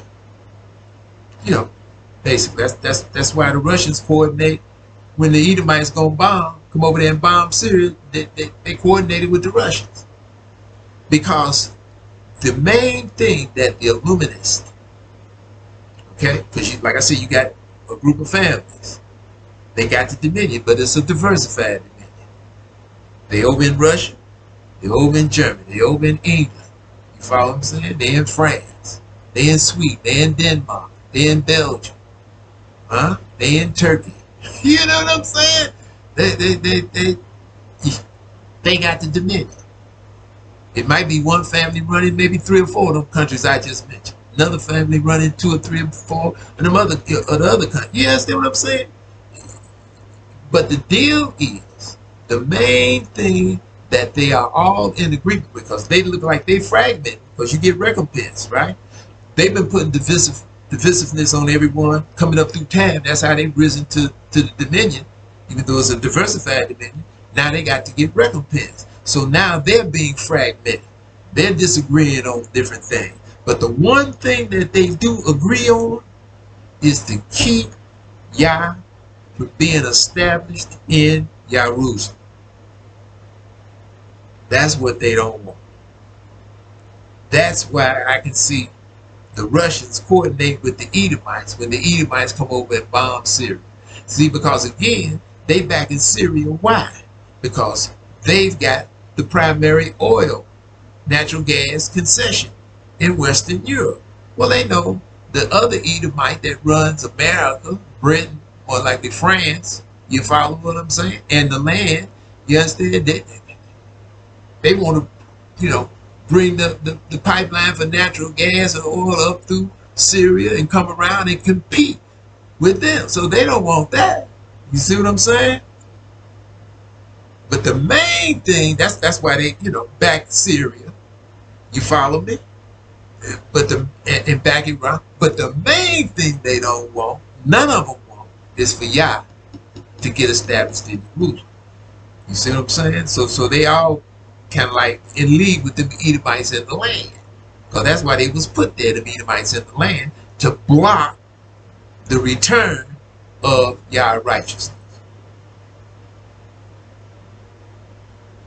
But what does Yah say? The Leviathan, right, YHWH 27, is going to make peace with him. Just like Amenovus II did. The Leviathan is going to cause the vineyard of red wine, right? Right? Because again, Yah's creating a vineyard this time, right? That's not going to bring forth wild grapes. Right? Like the first vineyard brought forth. See, this vineyard is going to be the vineyard of red wine. You know, that's what it is. That's what it's maturating into. The vineyard that's about Yah forever. Circumcised in the foreskin of our heart to Yah forever. See, that's again why in Ezekiel 16, right, 59 through 63, what did Yah say? I'm going to deal with Jerusalem in a way because of how your forefathers dealt with me. And so what is he saying? I'm purging out any and everybody out of the Jerusalem movement that's not totally committed and submitted to me. You cannot return with Yah in the Jerusalem movement, Yeshaya chapter 52, unless you are totally committed and submitted in obeying Yah's laws, statutes, orders, judgments, commandments, and precepts with all your heart and all your soul.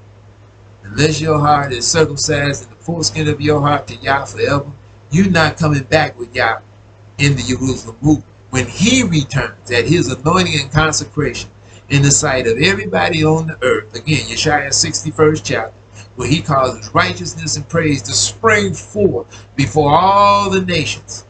Yeshaya 52, all the earth is going to see when Yah brings again Zion. You cannot be part of that movement if you're not totally circumcised in the foreskin of your heart to Yah, and obeying his laws, statutes, ordinances, judgments, commands, and precepts with all your heart and all your soul. Deuteronomy 30 verse 2. What does Yah say there in Ezekiel 16:59-63? That we never open our mouth again exalting ourselves or anything or anybody else other than Yah, our righteousness, the King. That's who's going back with Yah. In representation of Yah, the Jerusalem movement.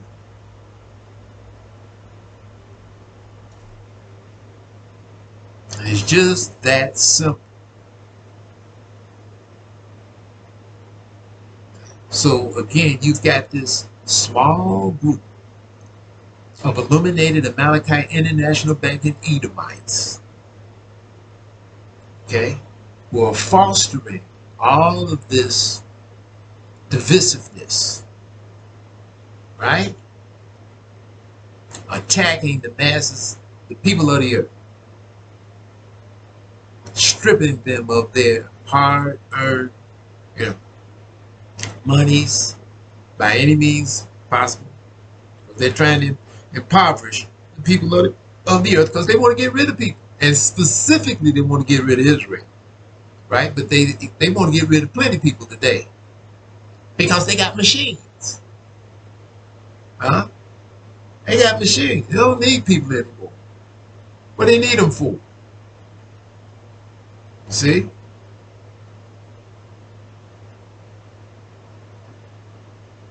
So, that's why, again, Yah said, I'll take all the wisdom, understanding out of all of them. Okay? And we can see that. They doing some crazy stuff. I mean, they've been doing crazy stuff. Okay? But it is getting crazier and crazier. Just like this Ukraine situation.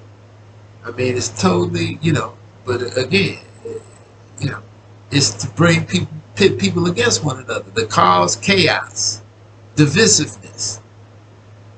Okay, like this Zelensky talking about he wants NATO to send him $5 billion a month.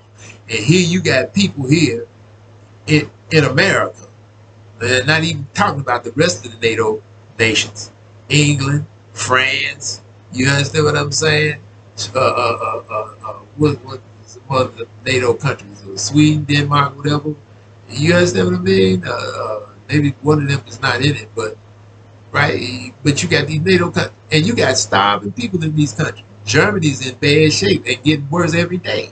And they used to have a thriving economy before, the pandemic, and now the Ukraine right behind it. The 1-2 punch. See. They were talking about it this morning again, I've been hearing it from different venues, but talking about it again on Crosstalk. The French guy that was on Peter Lavelle Crosstalk this morning. He was talking about the German economy and how it's sinking. And, I've seen some Germans talk about it, they're in bad shape now. Because they facing a lot of unemployment, right? Because now and people they ain't gonna have no heat. So they talk all that old nonsense when the G7 countries met here the other week, paid all multi-millions of dollars for them to come to Madrid, Spain, to meet, and in a conference, had 18,000 police there protecting them. You know what I mean? Spent all this money when they could have done it virtual. They had spent all this money and whatnot, right? Because you got people in all those countries that was represented. Those people who represented there at the G7 meeting, that's starving like mom. You follow what I'm saying? Having it hard, getting harder every day. Prices going up, right? Gas, heat, and some of them ain't even got any heat because again, or gas, because Russia done cut them off because they refuse to pay in rubles. And they talk all of that old big talk at that G7 meeting, but in another 3 months when it start getting cold again over there in Europe, in them countries, they don't have any heat. What they gonna do? Huh? What they gonna do? You follow me? Because if they refuse to pay in rubles, Russia's not turning it on. Simple as that. Right? And as I was talking with a brother a few days ago, and he said, yeah, he said, what does this say? It's not going to be a cold or fire or warm at, right? 50, you understand? 47, Yeshaya, right? Verse, what was that? Verse 15? Not going to be a cold or fire or warm at. Because Russia done turned them off. Because they refused to pay in rubles. You follow me? Now, again, the Illuminists, you know, they in cahoots to a certain degree because they attack the sheep from all different angles, right? Because they gonna have heat, okay? They got food. They not worried about it. You follow what I'm saying? They got plenty of money and whatnot stacked up. They print the money, right? They got gold and silver. They ain't worried about it. They gonna have some heat. But it's the masses that's, you follow me? And then they turn around and tell the people it's Russia's fault. You follow what I'm saying? See, divide and conquer, right? They always point the finger at somebody to make them the reason. But it's the Illuminists that are actually doing this. The Illuminati, Malachite, International Bank, and Edomites. See, now when I say that, people who have no knowledge of the word of Yah, they don't know what I'm talking about. They like, what? What is he saying? See?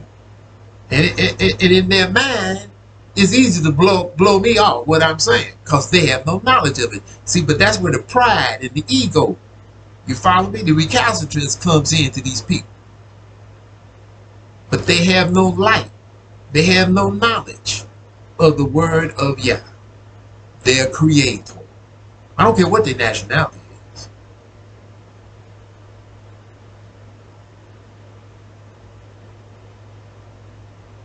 See, so those of us who do understand this, we're not in trouble like these other folks.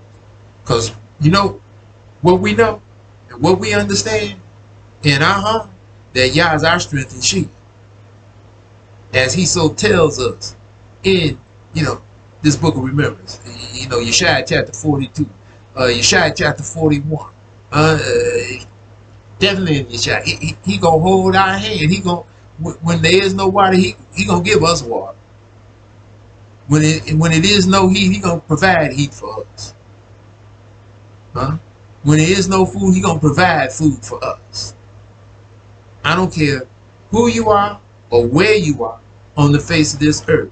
If you turn back to your creator with all your heart and all your soul and get in harmony with his laws, statutes, orders, judgments, commandments, and precepts, your creator is going to take care of you. He's going to feed you. He's going to house you. He's going to clothe you. He's going to protect you. Why? Because you represent him. You have become a servant to him, a representative.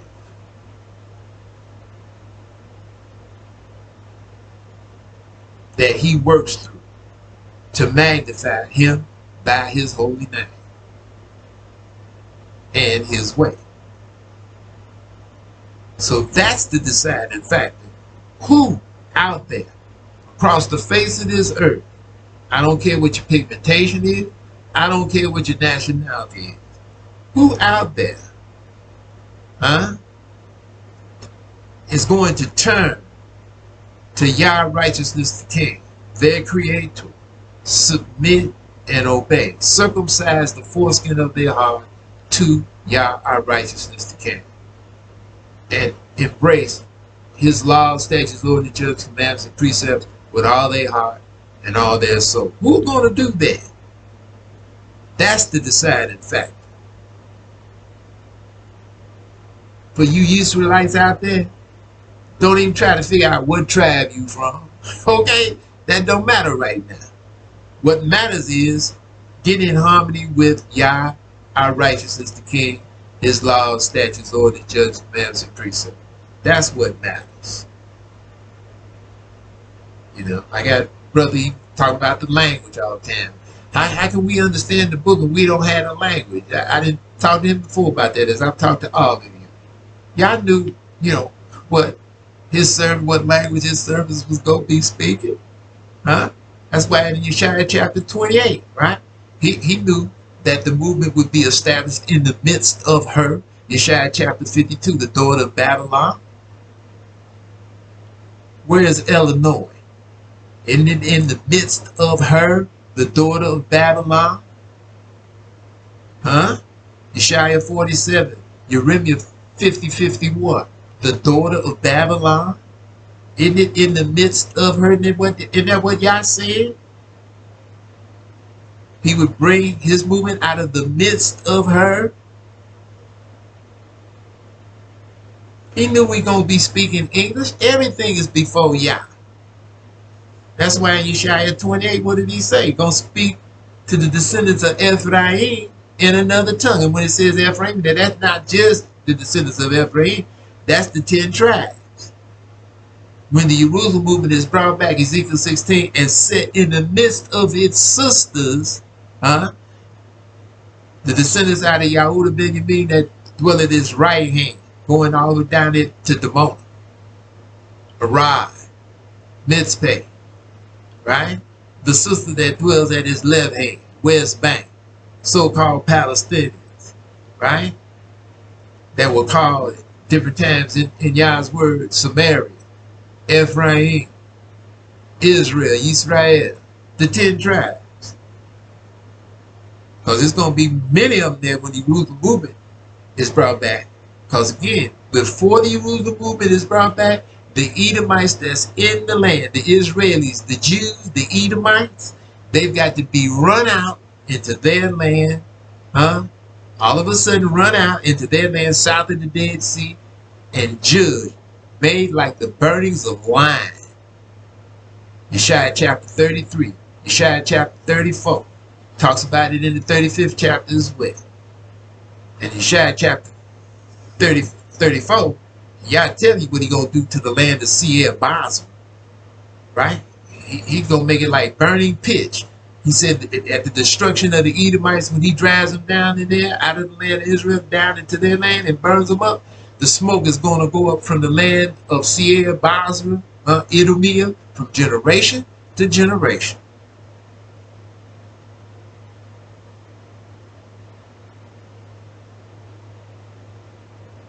And when that happens, many of the descendants out of the 10 tribes that's, have not been allowed to come back in, because that's why the Edomites were put there by the luminous Edomites. Again, in that the one chapter Bible, those who eat thy bread, those who brought you to the border, have laid a wound up under you that you can't perceive. Because it was the luminous Edomite that brought, you understand, the Edomites that's over there in the land of Israel today, you understand, the golden my ears and whatnot. You understand what I'm saying? Moshe Dayan and today Lapid's and the Netanyahu's and the Naphtali Bennett's. Okay, follow me.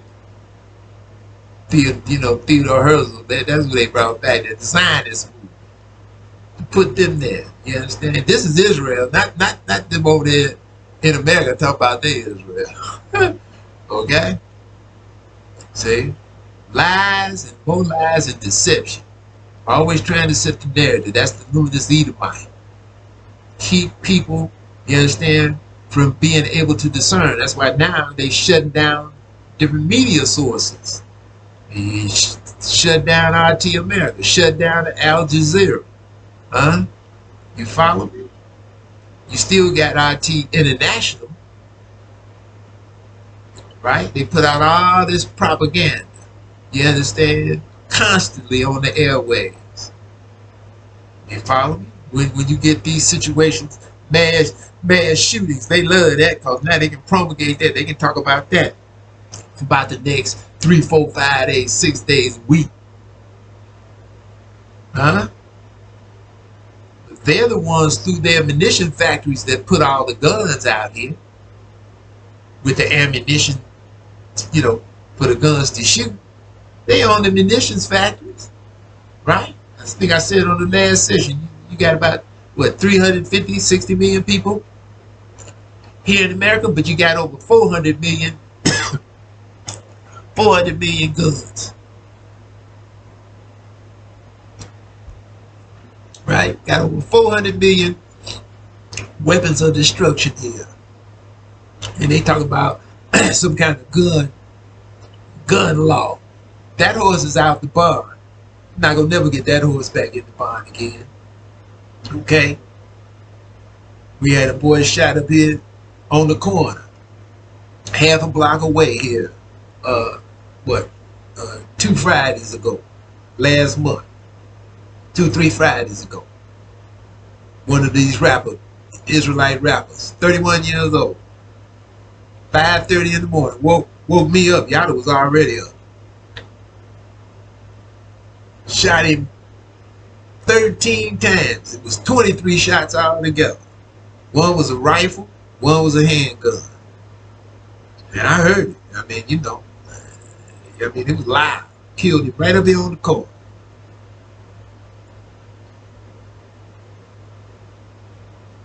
And shot the girl that was with him, but she didn't die as far as I know. She was only shot twice. Took her to the hospital, stabilized up as far as I know. Killed him dead. Shot him 13 times. And more likely than not, he did somebody like that early in his life. That's where he got recompense. And that's why you got these mass shootings happening here in America. Chickens coming home to roost.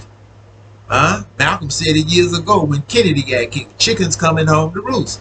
I mean, you know, how do these people here in America that want to be Americans, I don't care what your pigmentation, I don't care what your nationality, but yet still, America dropping bombs all around the earth for years. How many people they killed in Afghanistan 20-something years, 21, 22 years they was there?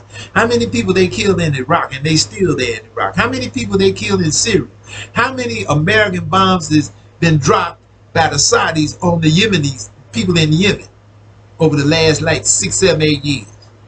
How many people they killed in Nicaragua? How many people they killed in Cuba? How many people they killed in El Salvador? How many people they killed in Haiti? How many people they killed in Honduras? How many people they killed in Venezuela?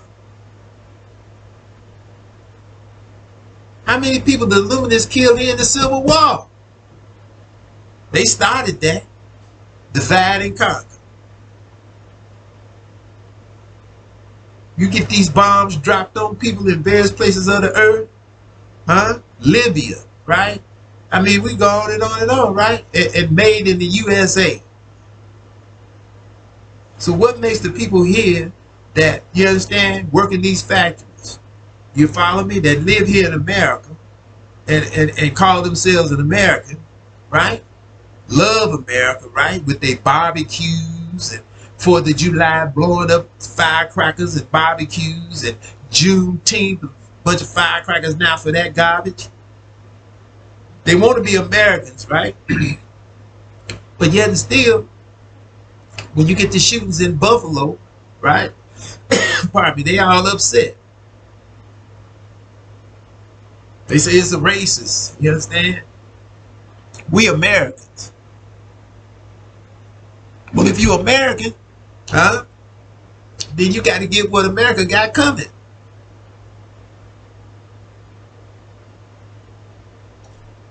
Right? You want to take on the American ways, then you got to get what America got coming.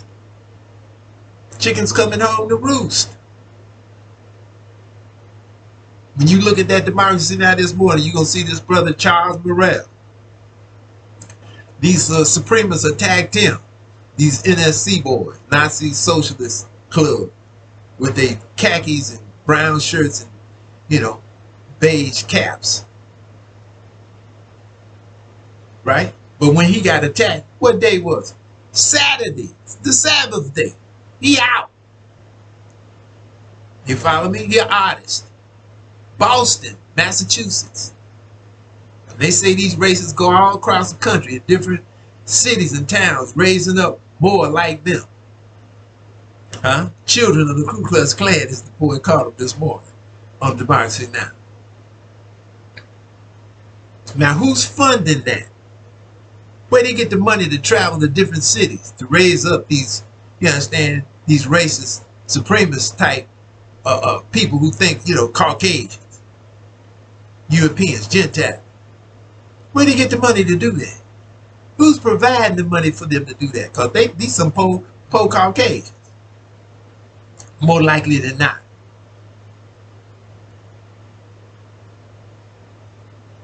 So who providing the money for that? George Soros, the Rockefellers, the Rothschild, the Schiffs, the Warburgs, the Oppenheimers. See? Because like I say, some of them is over there in Russia doing what they doing over there. You understand? Over in Europe doing what they doing. You understand what I mean? Divide and conquer. Turn the people against one another by any means necessary. Keep them in disarray. Keep them at each other's throat. Keep them blaming one another for their situation. Because as long as they can do that, the people are weak as water. Weaker than water. Have no strength, have no light in them. Like I said, you want to know why you got problems? You got problems? Find the nearest mirror. Because everything starts with you.